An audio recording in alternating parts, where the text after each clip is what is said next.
সম্মানিত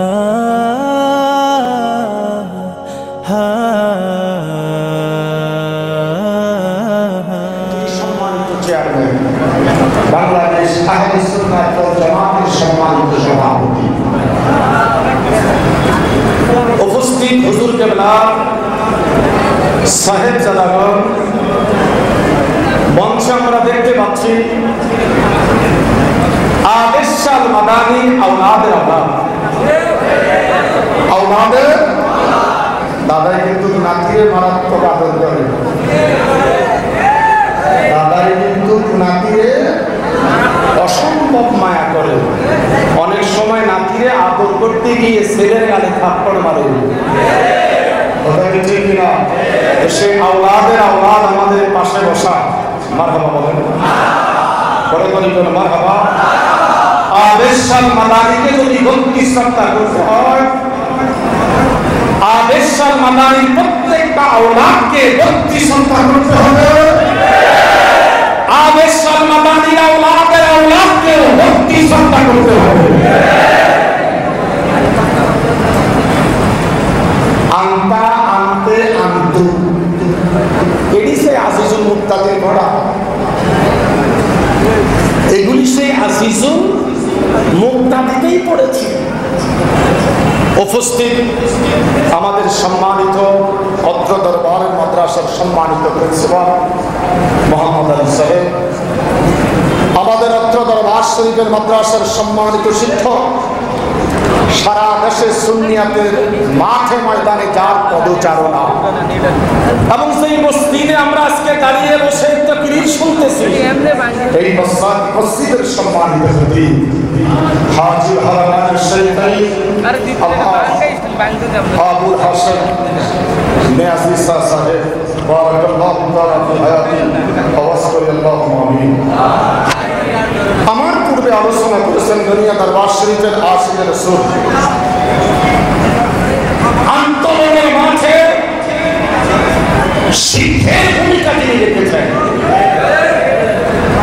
একই দিনে ঢাকা, একই দিনে চট্টগ্রাম, কোথায় ঘুম, কোথায় খাওয়া, কোথায় নিদ্রা, কিছুই নাই, জিহাদের ডাক পড়েছে।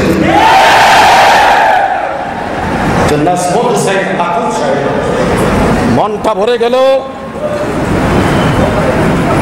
ইতিপূর্বে আমরা আনন্দিত, আমাদের দরবারে এসেছেন মুজাফফরগঞ্জ একটা সুন্নি প্রতিষ্ঠান, সেই ফাজিল মাদ্রাসার সম্মানিত ভাইস প্রিন্সিপাল, সারা দেশ থেকে আগত বয়াতে রাসূলের পাগলেরা, আমরা সবাই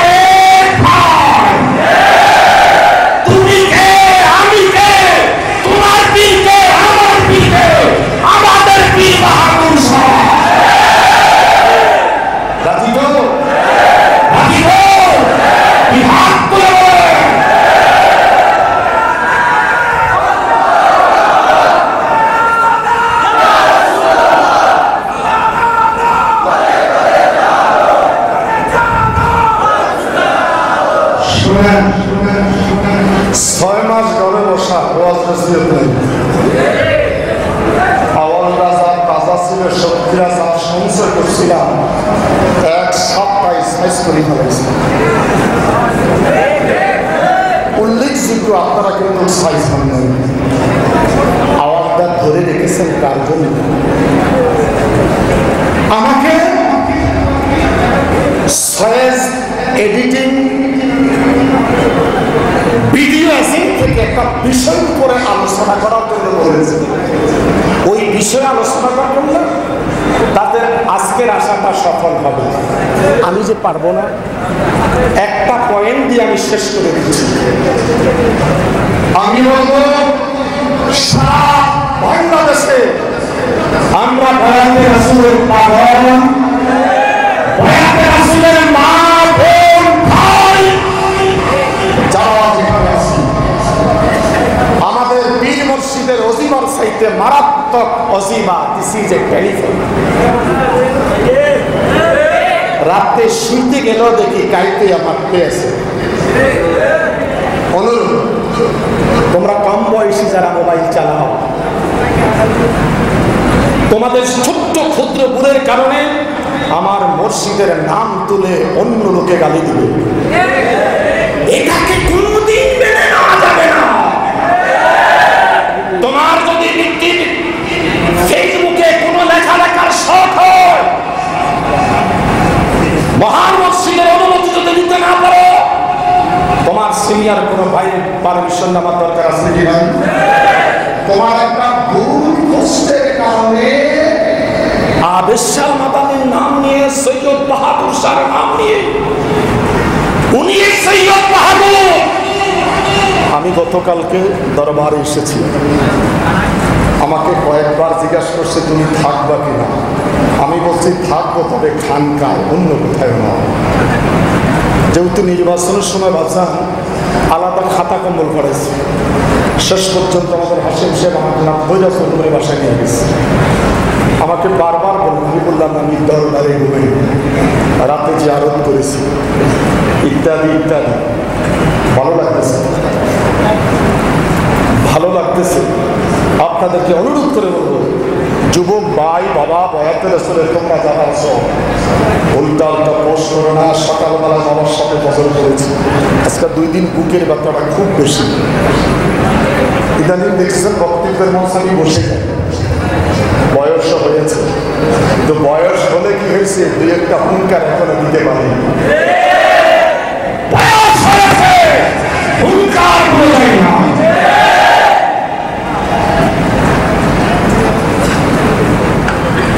সাহায্য করবে মদিনা বাবা। যদি বছর যেতে পারি না, নজরে ইমানে দিলে আমার কাবা, আমার মদিনা বাবা পীর মুর্শিদের মাধ্যমে আছে কি নাই?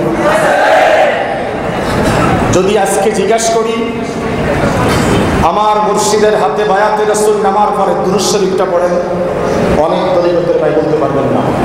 কারণটা কি আমাকে বলেন?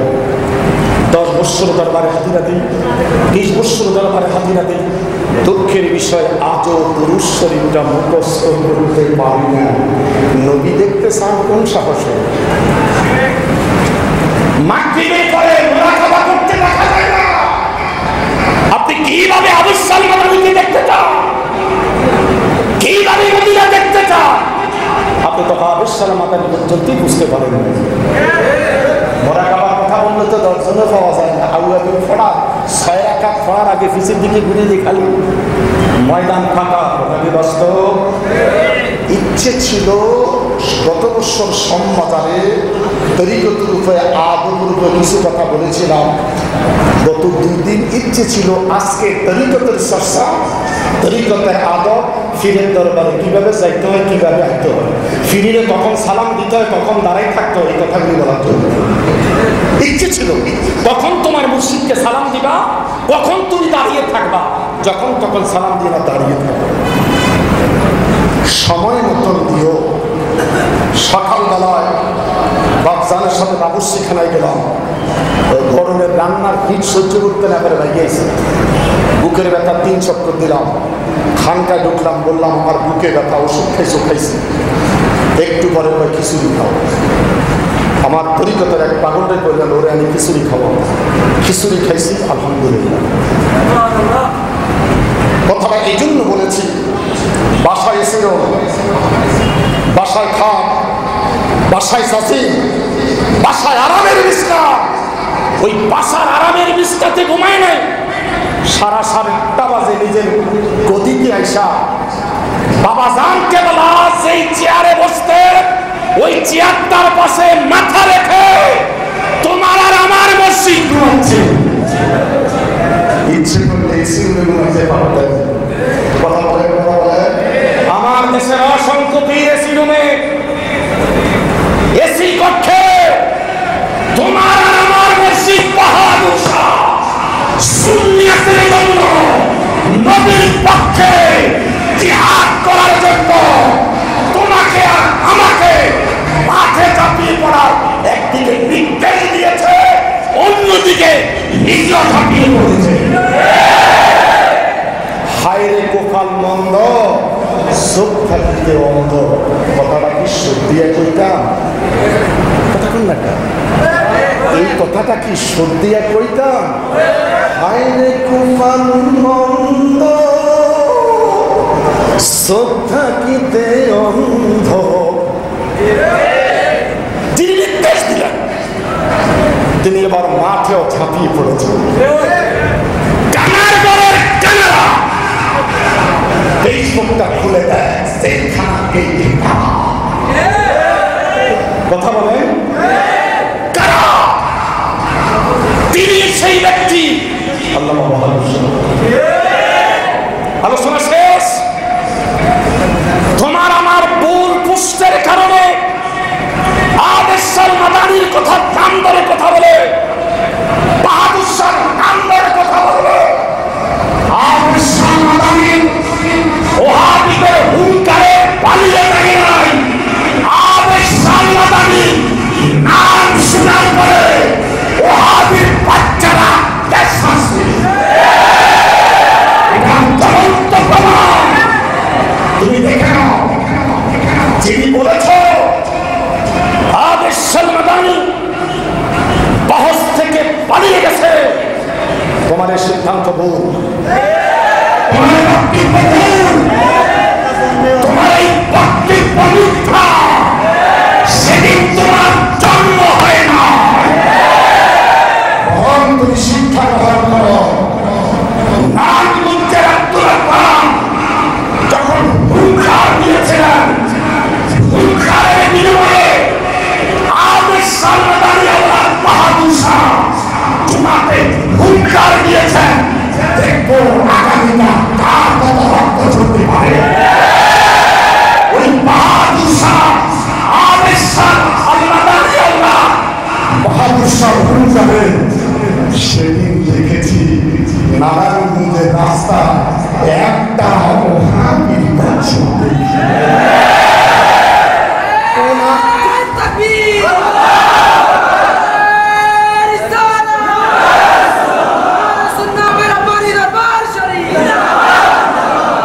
শুনেন, 3 ঘন্টা ওয়াজ করা, 10 মিনিট বক্তব্য। বুঝতে পেরেছেন স্লোগানটা কেন ধরে রাখছেন? আপনাদের আওয়াজটা মদিনায় পাঠাই দেন না। মদিনা পরে পাঠান, হাজীগঞ্জ থানা পর্যন্ত পাঠান। থানা পর্যন্ত যদি না যায়, পুলিশ বসা আছে, ওরা টেলিফোন করবে। যদিও বলছে মাহফিল হবে না, অবস্থা খারাপ। যদিও কিছু কিছু মানুষ বলছে করোনার ভিতরে মানুষ যাবে না, পোস্টার নাই, হ্যান্ডবিল নাই। আরে যেই ফুলের গ্রাম আছে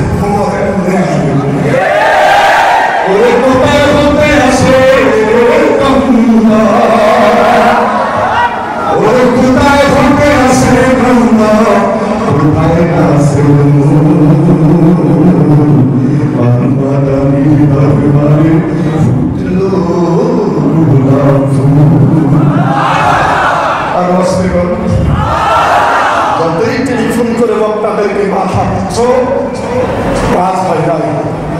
রাত 12টা বাজে তাকিয়ে দেখো, পাগলের অভাব নেই, প্রেমিকের অভাব না। অতএব আমি একটা প্রেমিকের স্লোগান চাই,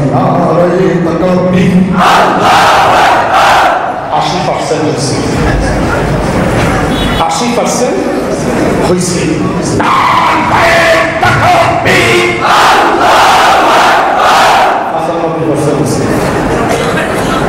আর বাকিটা ধরে রাখবেন, আমরা তো মিছিলে বের হয়েছিলাম সেই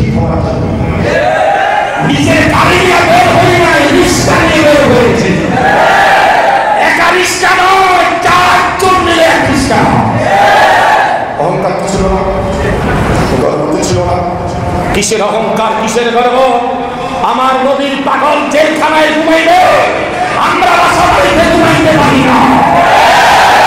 নির্দেশ এসেছে বাহাদুর শাহ, বাংলাদেশ আহলে সুন্নাতুল ওয়াল জামাত। এই স্লোগানের আগে সারা বাংলা, আমার মহান মুর্শিদ বলতেন, একটা সুন্নি যদি বিপদে পড়ে এইভাবে হুঙ্কারের সাথে সাথে ঝাঁপিয়ে পড়তে হবে। সাক্ষীর কোনো সুন্নি ভাই যদি বিপদে পড়ে, কুষ্টিয়ার কোনো ভাই যদি বিপদে পড়ে, বরিশাল কলকির কোনো ভাই যদি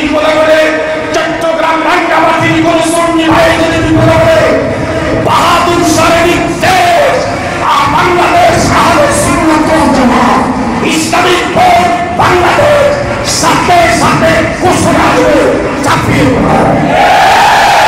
আমরা কি চাপিয়ে পড়তে চাই? আমরা কি চাপিয়ে পড়তে চাই? হাত করে বলেন করা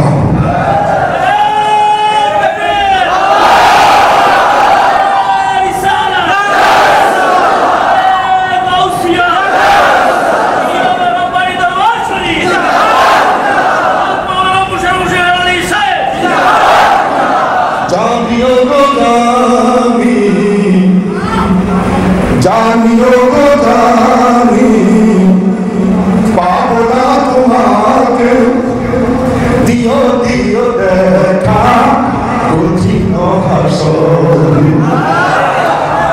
দিও দিও দেখা কঠিন হাসর তামানে ডাকিয়া বেড়া পার করে সাথে নিয়ে যেও জান্নাতে ঠিকানা।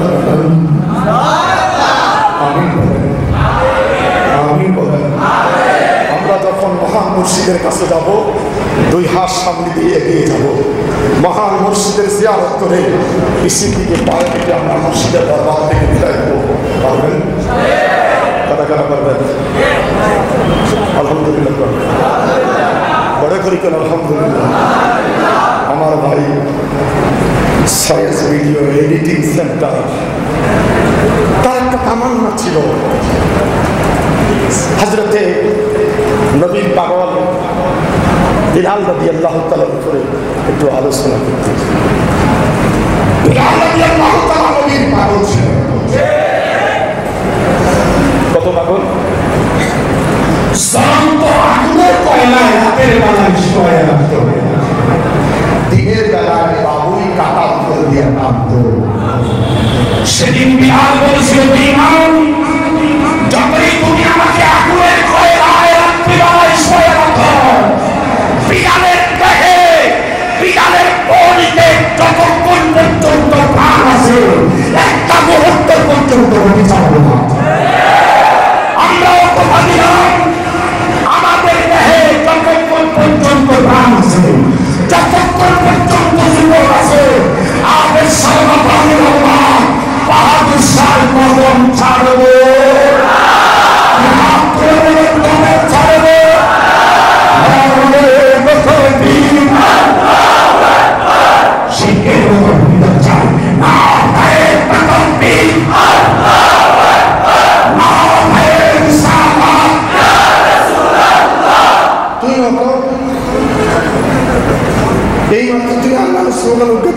তুই ঠান্ডা হয়ে গেলেনি বাসি আয় তো অন গরম আছে। মোহাম্মদ আলী ভাই বুঝাই কয় হালালি ভাই মারাত্মক গরম, বললাম মাস্টারে গরম, আমরাই তো গরম।